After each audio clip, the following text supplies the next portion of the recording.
अस्सलाम वालेकुम, नमस्कार दोस्तों। आपका स्वागत है मेरे YouTube चैनल अनटोल्ड फैक्ट्स में। और आज हम आपको एक चैनल है जिसको आप अच्छी तरह से शायद जानते हो, शायद मैं इसलिए क्योंकि ज़रूरी नहीं है कि सभी ने वो देखा हो। वो चैनल का नाम है सत्यनासन और उसका जो एंकर है यानी जो उस पर बैठ के बात कर रहा है द लंगूर आर्य है। ये दा मैंने क्यों बोला है, स्पेशली आप समझ गए कि दा का मतलब होता है एक स्पेशल टाइप का बंदर। तो ये एक बंदर है जो हमारे नबी के बारे में बहुत ऊट पटांग बोलता है। मैंने इसकी बहुत वीडियो देखी है क्योंकि लोगों ने मुझे शेयर किया है। तो आज ये लंगूर आर्य क्या कह रहा है, चलिए सुनते हैं। इस्लाम को बनाने वाला कौन है? मोहम्मद है। ईसाईयत को बनाने वाला देखिए कौन है? ईसा मसीह है। लेकिन सनातन को शुरू करने वाला तो कोई भी नहीं है। हिंदू सनातन धर्म के ऊपर उठाया जाता है कि वो बहुत बड़े मूर्ति पूजक होते हैं, जबकि ये ईसाई और मुसलमान खुद इतने बड़े मूर्ति पूजक जड़ पूजक होते हैं जिसका कि कोई सानी ही नहीं है। प्रश्न जो आज तक डिस्क्लोज ही नहीं हुआ है वो है मोहम्मद साहब का जन्म। मोहम्मद साहब के पिताजी का नाम था अब्दुल्ला। अब अब्दुल्ला था या नहीं था, उसी की खोज करने के लिए हम आपको आगे बहुत अच्छी और सच्ची जानकारियां देंगे जिससे इस्लाम के लोग खुद बचते फिरते हैं। पिछले 20 साल से प्रश्न ना कर रहे होते कि सनातन धर्म में ये कमी है, हिंदू धर्म में ये कमी है, वेदों में ये कमी है, पुराणों में ये कमी है, इनकी जो पूजा पद्धतियां हैं उनमें ये कमी है। बिल्कुल भी इस्लाम के विषय में किसी को पता ही ना लगता यदि इस्लाम अपनी तरफ से ये पहल ना करता। कुरान में हमने सिद्ध कर दिया है कि इतिहास भरा पड़ा है, एक भी ऐसी बात नहीं है जो सार्वकालिक, सार्वभौमिक या सार्वदेशीय हो जिससे कि सर्व मनुष्य मात्र का कल्याण होता हो। कि क्या उनके जन्म से 4 साल पूर्व ही मर चुके उनके पिता अब्दुल्ला ही उनके जेनेटिक फादर हैं अथवा नहीं। हम बात करेंगे क्यों उनकी माता अमीना ने बिना किसी बात के, बिना सोचे समझे जन्म लेते ही उनको त्याग दिया और उनको एक गडरिन महिला ने अपना दूध पिलाया और उनको पाला। यहां ये जो बातें हैं ये शक पैदा करती हैं कि जन्म लेते ही उनको क्यों त्याग दिया गया था। जिन नियोग के आरोपों को हिंदुओं पर लगाया जाता है, हिंदुओं में उनको कहीं भी धर्म संस्थापक का संज्ञा या नाम नहीं दिया गया है और ना ही वो किसी वेद मंत्र में या फिर किसी पुराण के मंत्र में या फिर किसी पूजा पाठ की पद्धति में पूजनीय है कि कहीं उनकी आरती ही होती हो। तो आइए हम एक आर्टिकल के माध्यम से स्क्रीन पर पढ़ते हुए समझते हैं कि आखिर पूरी स्टोरी है क्या। इस आर्टिकल के माध्यम से हम जानेंगे कि मोहम्मद साहब के असली पिता कौन थे। अब इसमें क्वेश्चन है कि is it true that the prophet Mohammed was born 4 years after his father's demise?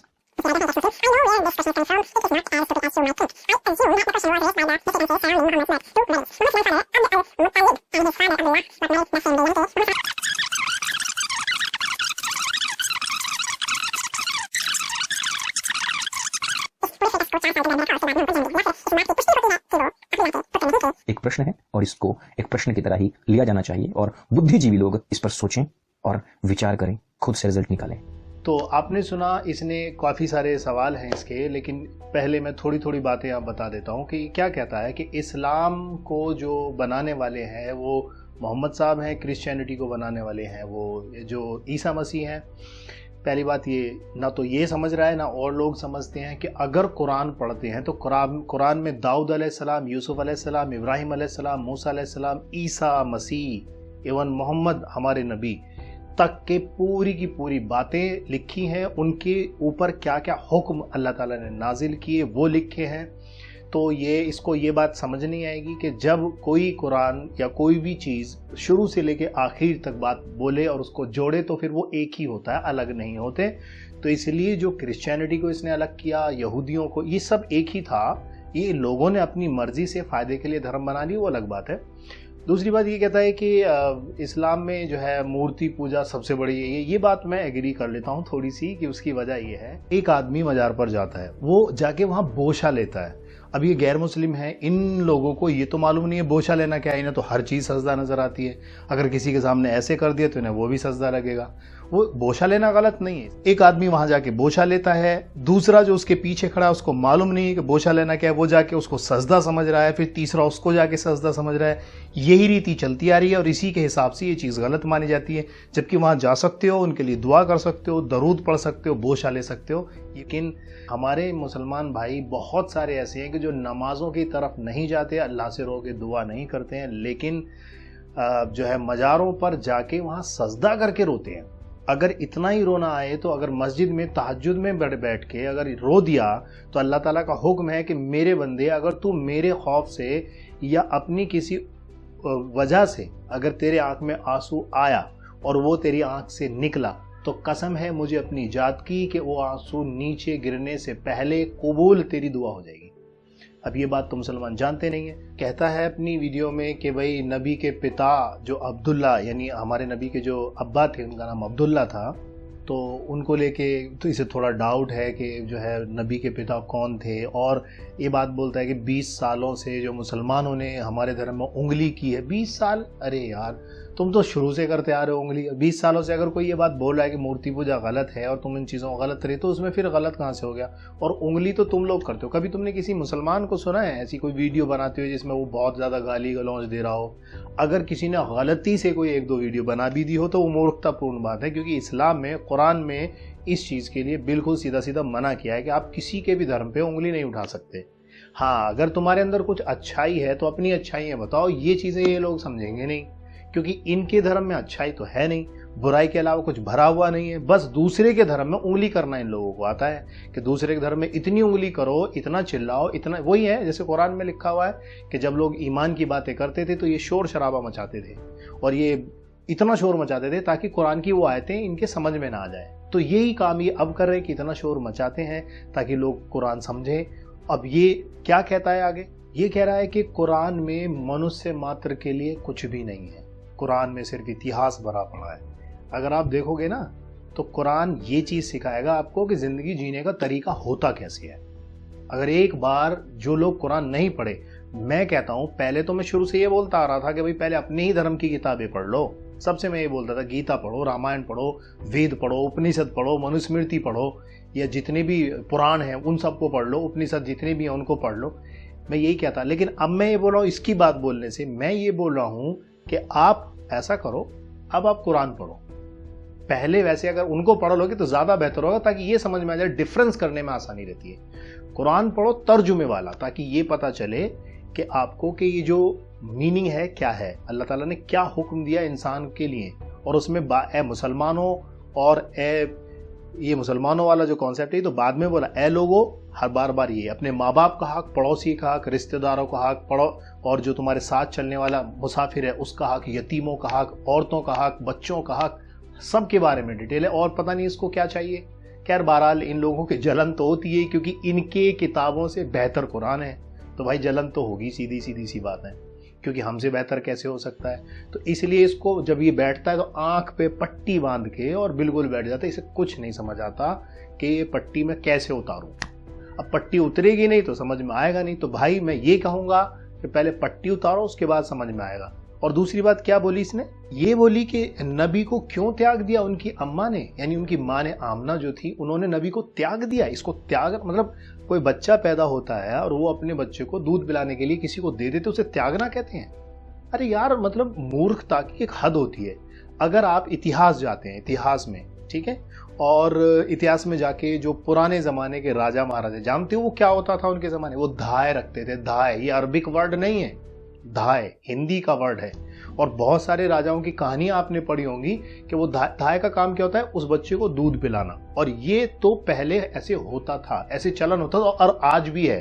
तो इल्ज़ाम लगा रहा है कि क्यों त्याग दिया, एक गडरनी जाके अपने उनको दूध पिलाती है, इनको धाय कहते हैं। मूर्ख इंसान। धाय का मतलब समझते हो? तुम अपने वेद में ही देख लो, देखो जरा क्या लिखा हुआ है कि गर्भवती एक धाय को उसको दे और अच्छे से संस्कार उसको दे। तो दहाय पहले हुआ करती थी, पहले लोग अपने बच्चों को दूध पिलाने वाली औरतें निर्धारित करते थे। ये बात इसको समझने आएगी, क्योंकि ये मूर्ख आदमी है। इनका कॉन्सेप्ट है सिर्फ इस्लाम को बदनाम करना, क्योंकि इनके अंदर अच्छाई क्या है ये खुद नहीं जानते। तो इनको तो बस बुराइयां ढूंढना है, जो कि अच्छी बातें होंगी उसको भी ये बुराई कहेंगे। तो इनकी बातों पर मत जाइए।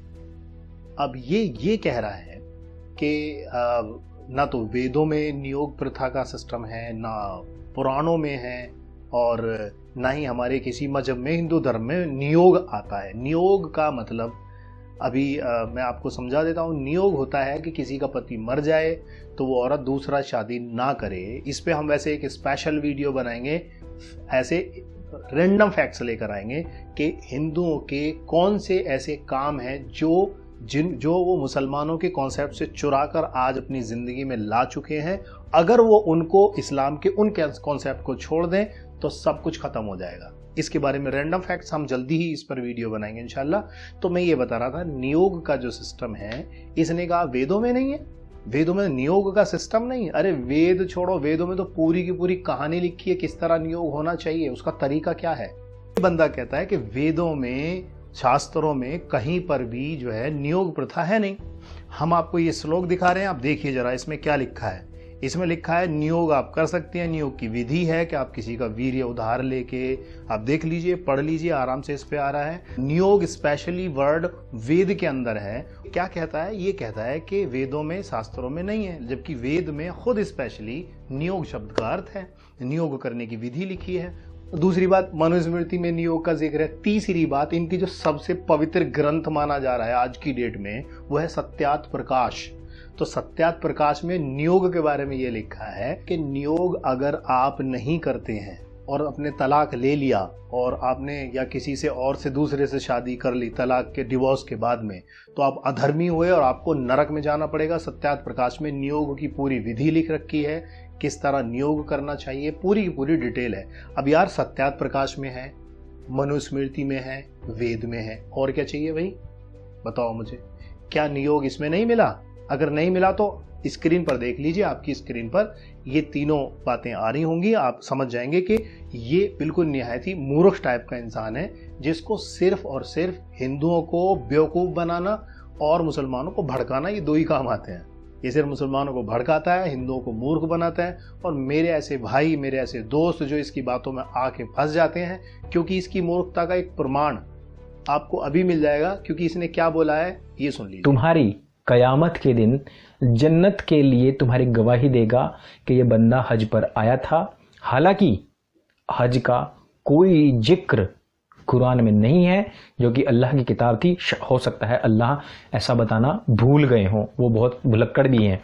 तो देख लीजिए कितना मूर्ख आदमी, जबकि कुरान में स्पेशली हज एक सूरा पूरी की पूरी कंप्लीट है। जब इसको यार कुरान में अगर वो सूरा ना हो तो फिर कुरान अधूरा रह जाएगा। मतलब देखो कैसी बेवकूफ़पने की बात करेंगे, कुरान में हज नहीं है। यार हद हो गई, ये पढ़ा है तूने कभी कुरान? दूसरी बात ये बोल रहा है कि नबी के, जो हमारे नबी के बाप थे अब्दुल्ला, उनका इंतकाल नबी के जन्म से 4 साल पहले हो गया। तो नबी कैसे पैदा हुए? क्योंकि मुसलमान नियोग पर सवाल उठाते हैं, तो नबी कैसे पैदा हुए? या तो अब्दुल मुत्तलिब की औलादों में से है या किसी और की। मतलब कितना भद्दा इल्ज़ाम है। खैर बहरहाल इल्ज़ाम तो हर वक्त में नबी पर लोगों ने लगाए हैं, तो ये इल्ज़ाम नहीं है। चलिए, जैसे ये इसको ऑथेंटिफिकेशन नहीं कहते, जो ये अभी दिखा रहा है ना स्क्रीन पे, कि स्क्रीन पे मैं दिखा देता हूँ एक्स मुस्लिम में क्या लिखा है, इसको ऑथेंटिफिकेशन नहीं कहते। क्योंकि ऐसे तो मैं भी लिख दे, और ये कोयरा करके आता है इंटरनेट पे। जब आप जाएंगे वहाँ पर कुछ सारी बातें होती हैं, तो वो लोगों के अपने थॉट्स होते हैं। विकीपीडिया क्या कहती है इस बारे में कि हमारे नबी के अब्बा जो अब्दुल्ला हैं, अब आप देख लीजिए, मैं भी आपको दिखा सकता हूं। तो पहले विकीपीडिया का देख लेते हैं। उसमें 570, अभी इसने थोड़ी देर पहले ये बोला था कि उनका इंतकाल अब्दुल्ला जो हमारे नबी के बाप थे 25 साल की एज में हुआ, राइट। तो इसने बोला कि 25 साल की एज में उनका इंतकाल हो गया। अब देखिए 25 साल की एज कब बैठती है, आप पहले विकीपीडिया पर जाइए, विकीपीडिया पर देखिए, उनके बारे में लिखा है कि 570, 571, 2 डेट लिखी। अगर 570 ईस्वी में उनका इंतकाल होता है तो उनकी एज बैठती है 24, यानी अब्दुल्ला हमारे नबी के अब्बा की एज बैठती 24। इसने बोला 25, तो अब आगे चलते हैं। 571 में उनका इंतकाल हुआ। तो देखिए मेरे पास ये कुरान है और इस कुरान में यहाँ पर लिखा हुआ है, और मैं स्क्रीनशॉट आप देख लीजिए, उसमें नबी की एज जो लिखी है वो लिखा है तदनुसार 20 अप्रैल 571 को आपका जन्म हुआ। अब 20 अप्रैल 571 को जन्म हुआ, और अगर 571 को हमारे नबी का जन्म हुआ और 571 को ही अब्दुल्ला यानी हमारे नबी के बाप का इंतकाल हुआ, तो 571 ईस्वी और 571 ईस्वी, इसमें 4 साल का गैप कैसे हुआ? पहली बात तो सवाल पहला ये है उल्टा। इसी से मैं पूछ रहा हूँ, क्या ये मूर्ख है या भांग पी के बैठा हुआ है? समझ नहीं है, बिल्कुल भी अकल नहीं है। हाँ, मुझे लग रहा है शायद भांग ही पी होगी।